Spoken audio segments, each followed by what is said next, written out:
कब आएगी? आप यहां क्यों आए हैं डैड? तुम्हें वापस घर ले जाने। जब तक वो लौट नहीं आती हमारे साथ ही रहो। वैसे भी सुना है तुम ऑफिस नहीं जा रहे हो। क्या आपको भाई ने बताया? वो तो चाहते ही है कि मैं नहीं आऊं। उसे मेरा काम करना, यहां तक कि बैठना तक पसंद नहीं। वो बच्चों के सामने ही मुझ पर चिल्लाने लगता है और मेरी शिकायतें आप लोगों से करता रहता है। तुम्हारा भाई शिकायत करता है, तुम्हारी बीवी शिकायत करती है, हर कोई सिर्फ शिकायत ही करता है। सब गलत तो नहीं हो सकते ना? ईमेल आई थी क्या आपके पास? वो सब छोड़ो और जाकर अपना सामान पैक करो। ताकि वापस ले जाकर मुझे दवाइयां खिला सके आप। तुम्हारे पुराने डॉक्टर से मेरी बात हुई थी। उन्होंने थोड़ी हल्की दवाइयां लिख के दी हैं। जब तक तुम बेहतर महसूस नहीं करते तब तक हमारे साथ क्यों नहीं रहते? अगर मैंने दवाइयां ली तो ईमेल मुझे छोड़ देगी। बताइए मैं क्या करूं? मैं कुछ ऐसा नहीं करना चाहता जिससे ईमेल मुझसे दूर हो जाए डैड। देखो, एमएल एक अच्छी लड़की, वो तुमसे दूर क्यों जाएगी? तुम शादीशुदा हो, तुम्हें एक बीमारी है और इसका इलाज जरूरी है। जैसे पेट दर्द होता है, किसी को सर दर्द भी होता है। एमएल ये बात समझेगी बेटा, चिंता मत करो। मैं खुद उसे समझाऊंगा। ये सारी बातें तुम मुझ पर छोड़ दो, ठीक है? दवाइयां नहीं ली तो वो पक्का चली जाएगी। उसके अंदर गुबार बनेगा जो एक न एक दिन फटेगा जरूर। वो तुम्हारे माँ बाप की तरह नहीं है जो हर चीज बर्दाश्त करेगी, समझे? चलो अब उठ जाओ। रात होने से पहले वहां पहुंचना जरूरी है, रास्ता ठीक नहीं है। और ये सारे फूल क्या इन्हें साथ ले चलें? नहीं तो ये यहां मर जाएंगे। इनकी चिंता छोड़ो, मैं तुम्हारे भाई से कह दूंगा इन्हें आके पानी देने के लिए। उसके पास है चाबी। अब तैयारी करो।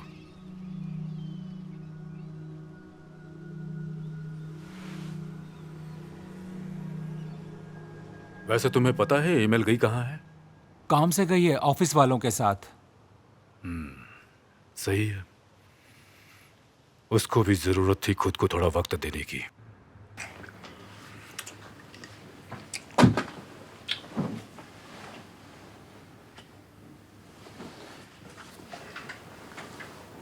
ये क्या है? रिकॉर्डर है। नॉवेल्स के लिए नोट्स रिकॉर्ड करता हूँ। रुको, बैटरी नहीं है? खत्म हो गई।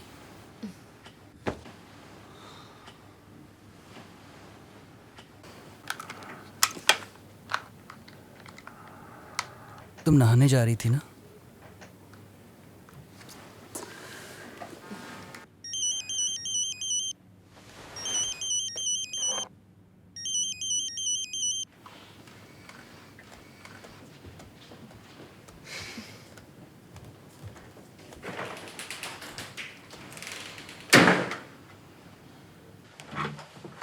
क्या हुआ?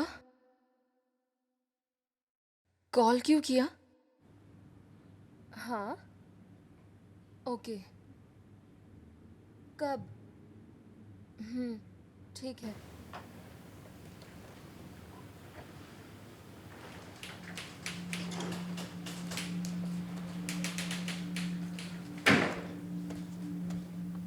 क्या हुआ, सब ठीक है? एमएल, हाँ हाँ, सब ठीक है।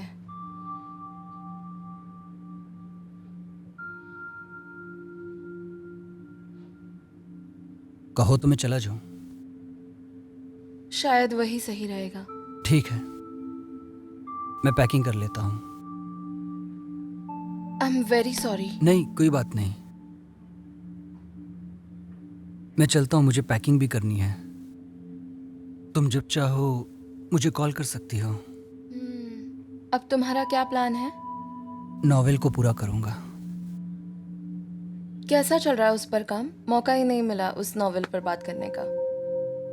नॉवेल पर तो कभी भी बात हो सकती है। फिलहाल तुम अपना ख्याल रखो। तारिक का फोन आया था। मैं समझ गया था। सब ठीक तो है ना?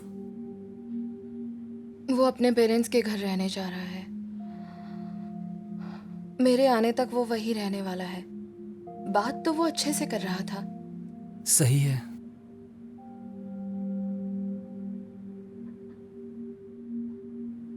मैं चलता हूँ। ऐसी भी क्या जल्दी है तुम्हें? अगर कुछ खास काम नहीं है तो रुक जाओ ना, मैं शावर लेके आती हूँ। नॉवेल के बारे में जानने का मन है मेरा, इसीलिए। ठीक है, पर नॉवेल के बारे में कुछ नहीं बताऊंगा। पूरी होने पर पहली कॉपी तुम्हें दूंगा, खुद ही पढ़ लेना अगर मन करे तो। तुम पागल हो, जरूर पढ़ूंगी। शावर तुम्हारा इंतजार कर रहा है।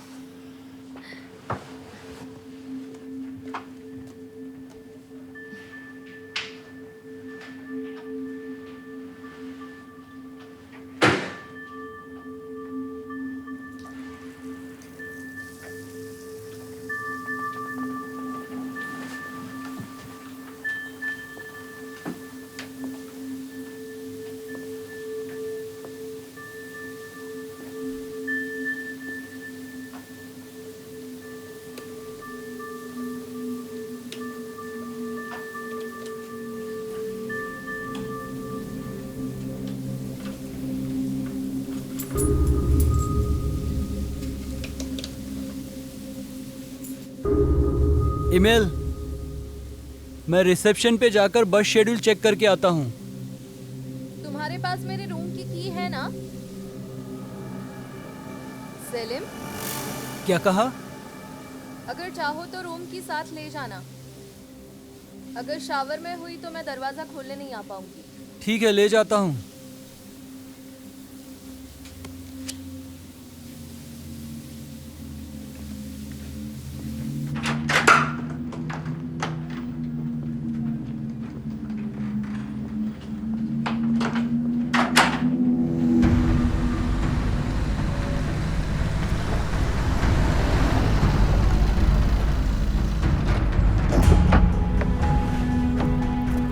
रोया,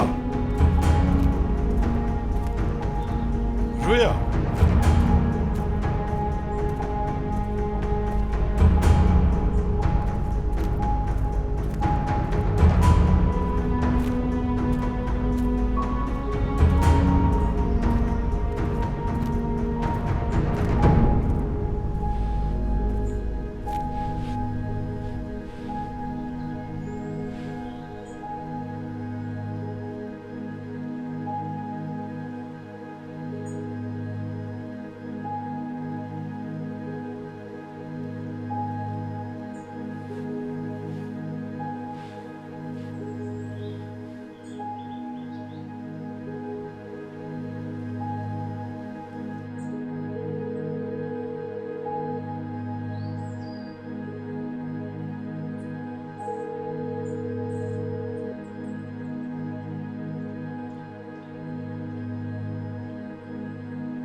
ये सब क्या है डैड? डॉक्टर ने कहा है कि ये दवाई काफी लाइट है, तुम ले सकते हो। आपका क्या ख्याल है मॉम इस बारे में? किस बारे में? इन दवाइयों के बारे में? क्या मुझे लेनी चाहिए? फिर से दीवारों से बात करने लगूंगा।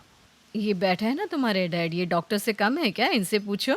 दवाइयों के बारे में इनसे ज्यादा कौन जानता है? नरमिन, जब वो नहीं लेना चाहता तो आप फोर्स क्यों कर रहे हैं? मैंने कब कहा कि मैं लेना नहीं चाहता?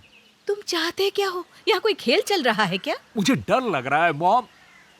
आपका थोड़ा साथ चाहता हूँ। आप कह सकती है ना कि मत डरो, या ये कि सब ठीक हो जाएगा बेटा। सब ठीक हो जाएगा, पी लो।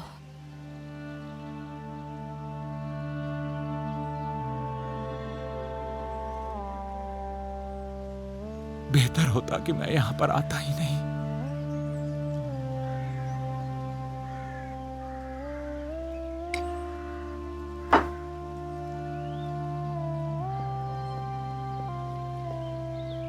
आपने देखा इसका एटीट्यूड? पता नहीं तुम्हारी ममता कहाँ चली गई है। अब आप भी शुरू हो तुम गए। उसे दवाई देती तो उसे अच्छा लगता। वो कोई छोटा बच्चा नहीं है। बच्चा ही तो है हमारा, तुम हमेशा से ही सिर्फ अपने बड़े बेटे पर ध्यान देती आई हो। फर्क रखा है तुमने दोनों बेटों में। वो तो जैसे तुम्हारी औलाद है ही नहीं। अब बस भी कीजिए। क्यों बस करूं? कुछ गलत नहीं कहा जो चुप हो जाऊं? उसकी इस हालत के जिम्मेदार हम दोनों हैं। डॉक्टर का कहा याद है ना, परिवार में किसी को ये बीमारी जरूर रही होगी। शर्म आनी चाहिए, उसके साथ ऐसा करती हो। वो किसी का खून करके आया है क्या तुम्हारे पास? क्या चाहिए उसे? यही ना कि उसकी माँ उससे प्यार से बातें करे, उसको गले लगाए। सिर्फ प्यार चाहता है वो। मेरे परिवार में किसी को ऐसी बीमारी नहीं हुई। दाद देता हूं तुम्हारी सोच को।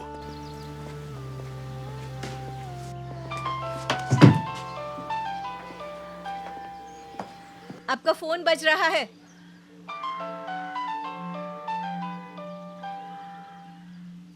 हाँ बेटा।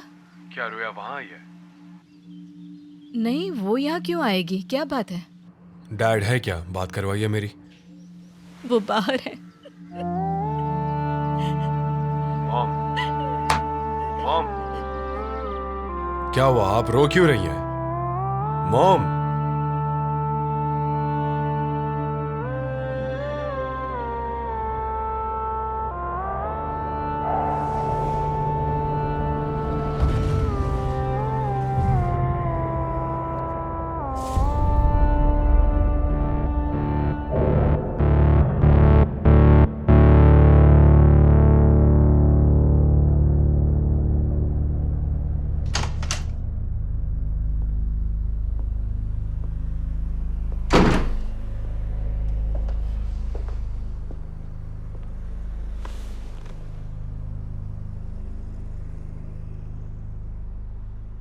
एमिल के हस्बैंड तारिक की दिमागी हालत कुछ सही नहीं है। एमिल ने काफ़ी कुछ झेला है और उसने मुझे कुछ बातें भी बताई। वो लोगों से मारपीट करता है। एमिल को लेकर पोसेसिव है। एमिल किसी को पसंद करने लगी थी, पर मुझे नहीं पता तारिक इस बारे में जानता था या नहीं। आप जानते हैं उस शख्स को? नहीं, मैं नहीं जानती। मुझे तो उसका नाम भी नहीं पता। हाँ, मैं ये जानती हूँ कि उसकी एक बहन है जो साइकोलॉजिस्ट है। एमिल ने उसी से कंसल्ट किया था।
तानेर की फैमिली काफ़ी अजीब है।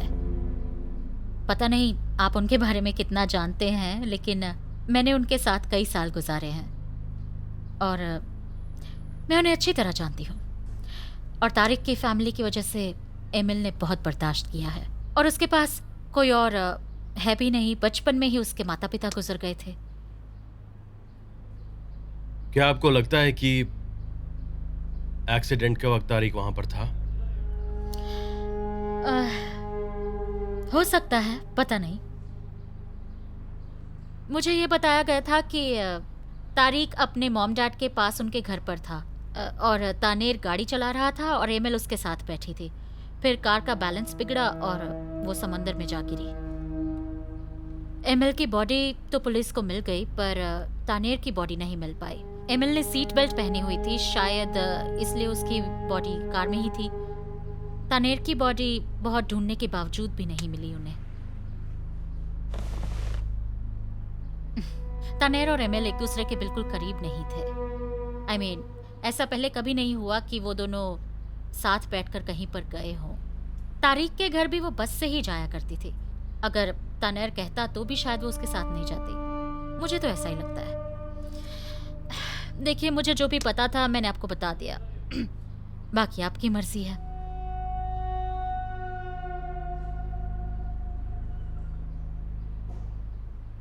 आपसे एक सवाल पूछूं?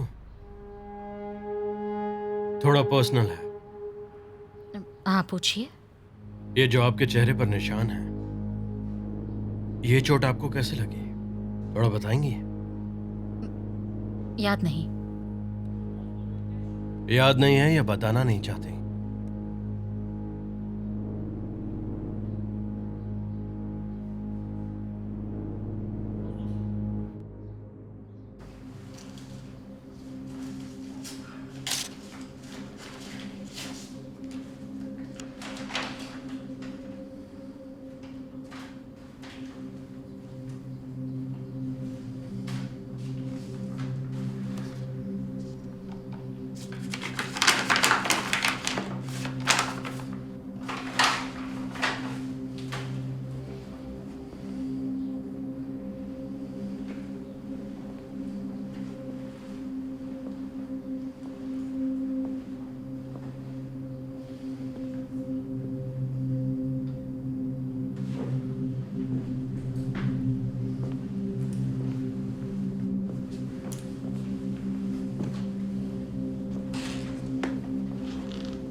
चीफ, ये केस तो पेचीदा होता जा रहा है।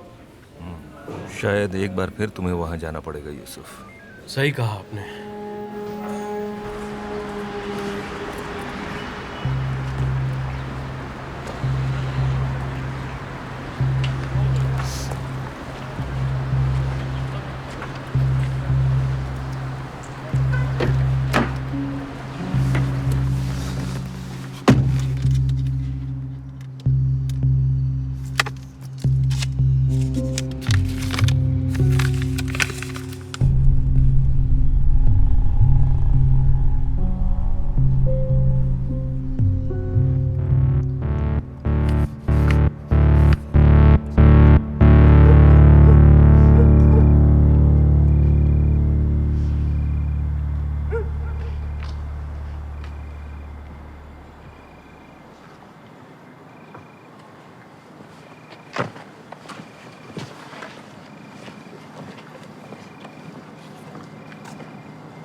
रुया,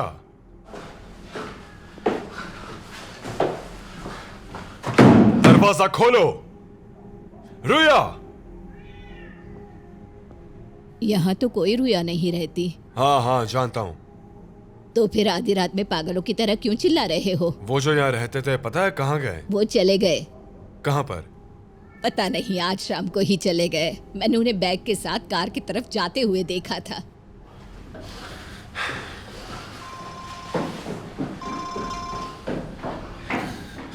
हाँ डैड बोलो। क्या हुआ, रोया मिली? नहीं डैड, कोई काम ढंग से नहीं कर सकते। ऐसा नहीं है डैड, आपको कुछ नहीं पता। क्या नहीं पता मुझे? जंगल के बीच में उसको तुम ऐसे ही छोड़ा है? मुझे सुनाने के लिए फोन किया है क्या आपने? भाई का फोन है क्या? क्या पता वो अभी जंगल में ही हो। तुमने ठीक से देखा तो था ना? हाँ डैड। यकीन से कह रहे हो? हाँ हाँ डैड। डैड, भाई से कहिएगा वो फूलों को पानी देना ना भूले। भाड़ में गए तुम्हारे फूल, तुम्हें फूलों की पड़ी है इस समय। तारिक कुछ कह रहा है क्या? तुम्हारे पास तारिक के घर की चाबियां हैं ना? हाँ ठीक है, तो वहां जाके उसके फूलों को पानी दे देना और रिया की खबर मिलते ही फोन करना। ठीक है डैड। हाँ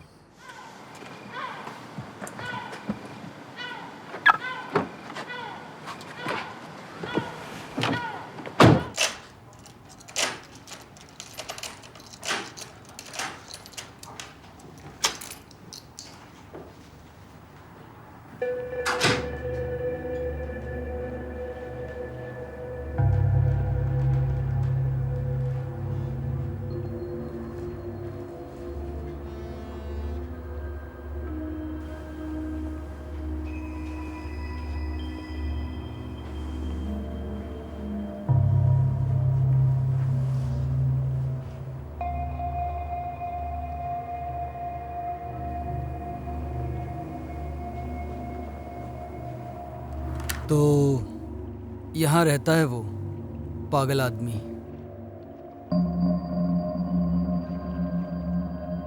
अजीब सा घर है, बिल्कुल बोरिंग सा। नेक्स्ट।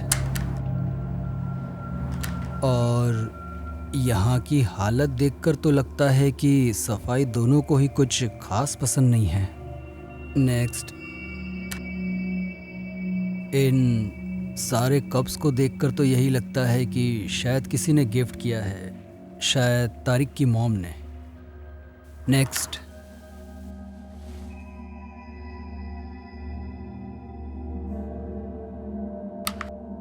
बेड ज़्यादा कंफर्टेबल नहीं है, उसकी कमर में शायद तकलीफ होगी। घर में कोई भी ऐसी चीज़ नहीं है जिसे देखकर लगे कि ये लोग शौकीन हैं।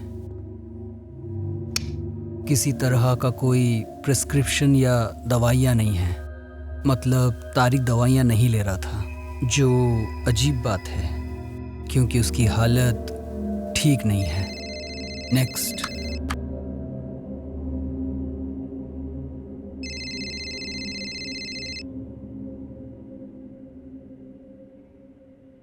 हेलो, कैसे हो तुम? मैं अभी एक मीटिंग में हूँ। इतनी देर रात नॉवेल को लेके? हाँ। अच्छा है। और? तुम वेडनेसडे मॉर्निंग वापस आ रही हो ना? हाँ, सब कुछ प्लान के मुताबिक रहा तो वेडनेसडे को वापस आ जाऊंगी। क्या मेरे घर पर आओगी? घर पर कब? जब तुम्हारा मन करे, मैं इंतज़ार करूँगा। तुम तो जानती हो मेरी सिस्टर जर्मनी गई हुई है, मंथ एंड तक वापस आ जाएगी। हाँ, जानती हूँ मैं, पर पता नहीं ऐसे आना सही रहेगा या नहीं। क्यों नहीं? क्या प्रॉब्लम है? पता नहीं। न जाने उसे पता चलने पर क्या सोचेगी वो। तो तुम आओगी ना? पता नहीं, सोच के बताती हूँ तुम्हें। तुम्हारी बहुत याद आ रही है। कितना झूठ बोलते हो। नहीं, मैं झूठ नहीं बोलता। इतनी याद की बता नहीं सकता। पास होती तो पता चलता तुम्हें। मैं कब से अपने जज्बातों का इजहार कर रहा हूँ और तुम हो कि हंसे जा रही हो। नहीं हंसूंगी, अब ठीक है? तुम्हें मेरी बातें कैसी लगती हैं? बहुत अच्छी। मैं वेडनेसडे को तुम्हारा इंतजार करूंगा। दिन रात घूमेंगे फिरेंगे, जहाँ तुम चाहो वहाँ जाएंगे। हाँ ठीक है। Okay, bye.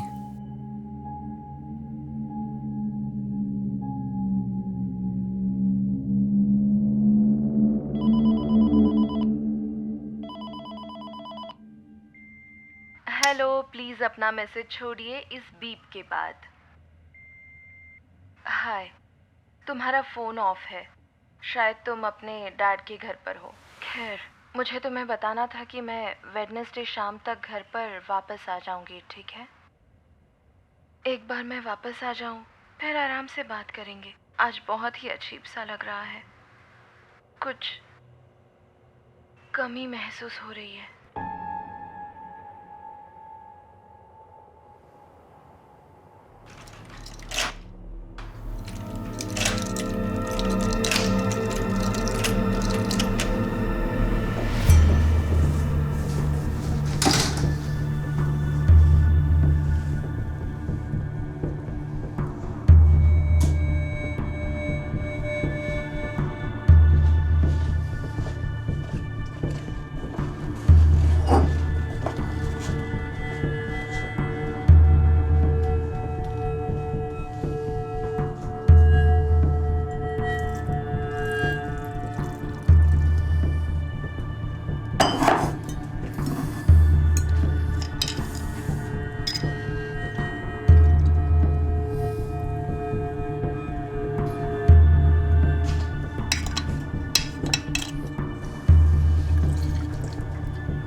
प्लीज मुझे गलत मत समझिएगा। मैं देखिए मैं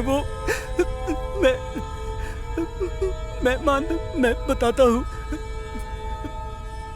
प्लीज मुझे गलत मत समझिएगा, मैं चोर नहीं हूँ। मेरा यकीन कीजिए, मैं मानता हूँ मुझसे गलती हुई है। मुझे जाने दीजिए प्लीज। तुम अंदर कैसे आए? बोलो, तुम अंदर कैसे आए? हाँ, चाबी थी मेरे पास।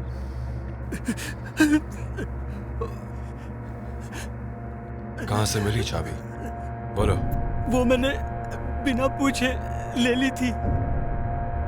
मैंने कुछ भी नहीं छुआ, हर चीज अपनी जगह पर मौजूद है। मैं चोर नहीं हूँ, यकीन कीजिए, मैं सच कह रहा हूँ।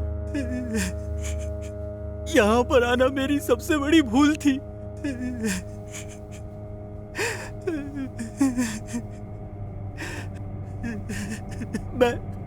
मैं नॉवेल्स लिखता हूँ।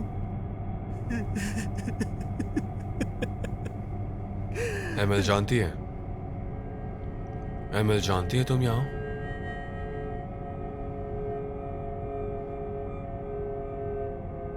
नहीं,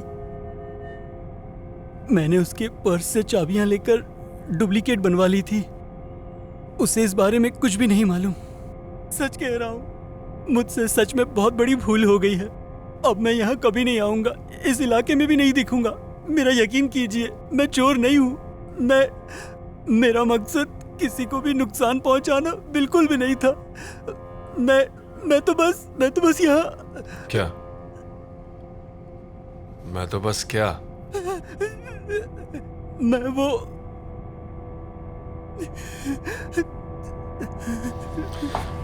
ये क्या है?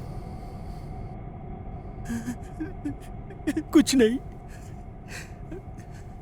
ये मैं अपने नोट्स रिकॉर्ड करने के लिए अपने पास रखता हूँ। चाहे तो आप रख लीजिए।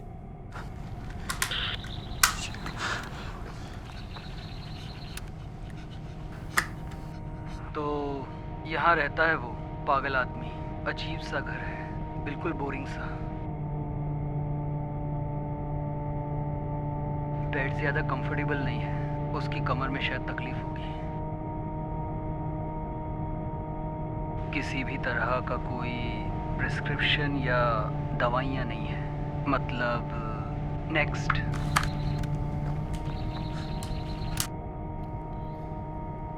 ये कैसे नोट्स हैं? मैंने कहा था ना, ये किसी काम के नहीं है, बिल्कुल बेकार है। मैं तो बस टाइम पास कर रहा था। ये तुम्हारा टाइम पास है?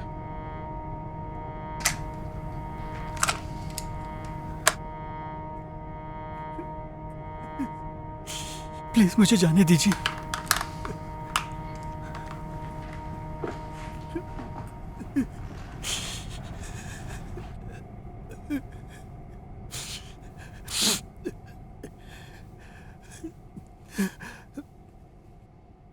आप हैं कौन?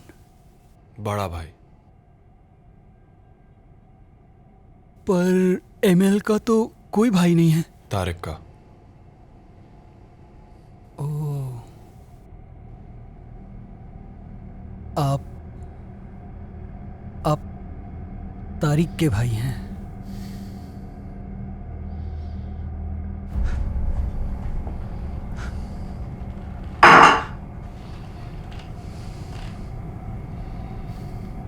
तुमने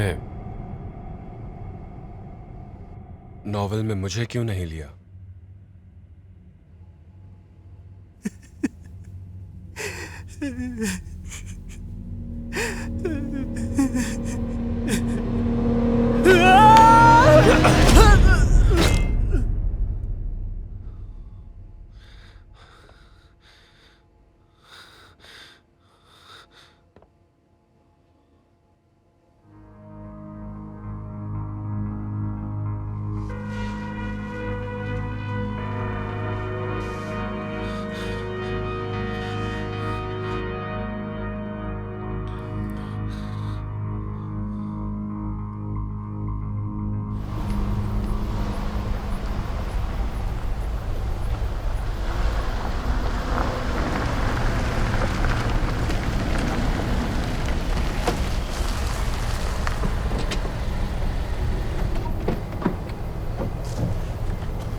मेरी डैड। जिंदगी हराम कर रखी है दोनों ने।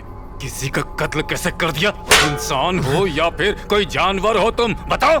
कत्ल कर दिया है तुमने, जानते हो कत्ल किया है तुमने। एक पुलिस ऑफिसर का बेटा कातिल, हाँ?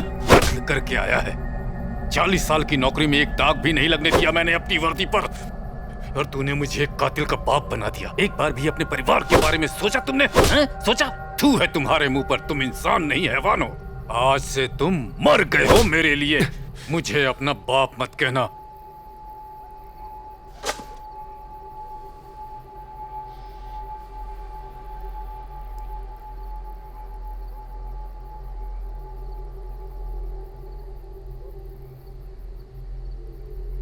अब यहाँ बैठकर किसका अफसोस मना रहे हो? गड्ढा खोदो, लाश दफनाओ और चले जाओ यहाँ से कहीं दूर। पर मैं वहां अकेले कैसे रहूंगा? वैसे ही जैसे अकेले कत्ल किया तुमने उसका। एक कातिल हो अब तुम। कोई घर परिवार नहीं रहा तुम्हारा। एक शादी तक को नहीं बचा सके तुम। समझ लेना, तुम्हारे माँ बाप भी मर गए। डैड। मर गया डैड तुम्हारे लिए।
जानर, जानर, अरे कब तक भागते फिरोगे? जानर,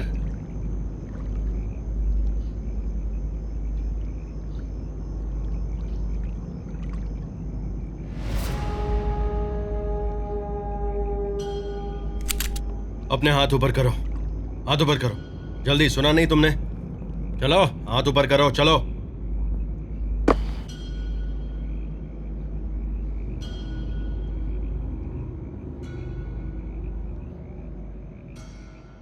मेरा शक सही था। ये क्या हाल बना लिया तुमने अपना? बच्ची प्यारी है। क्या कहा? तुम्हारी बेटी बहुत प्यारी है। मैं खुद बच्चा चाहता था पर ऐसा हुआ नहीं। तुमने कहा था तुम सब सच बताओगे। तुम अब तक छुप क्यों रहे थे?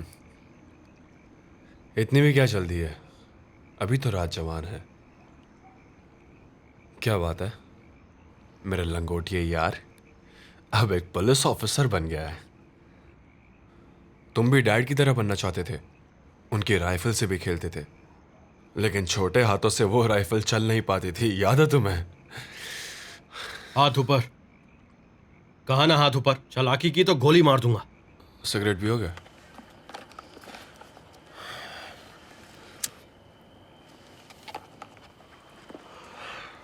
तुम बेवजह इतनी टेंशन ले रहे हो, चलो वहां अपने अड्डे पर चलकर बात करते हैं। चलते हैं ना, चलो।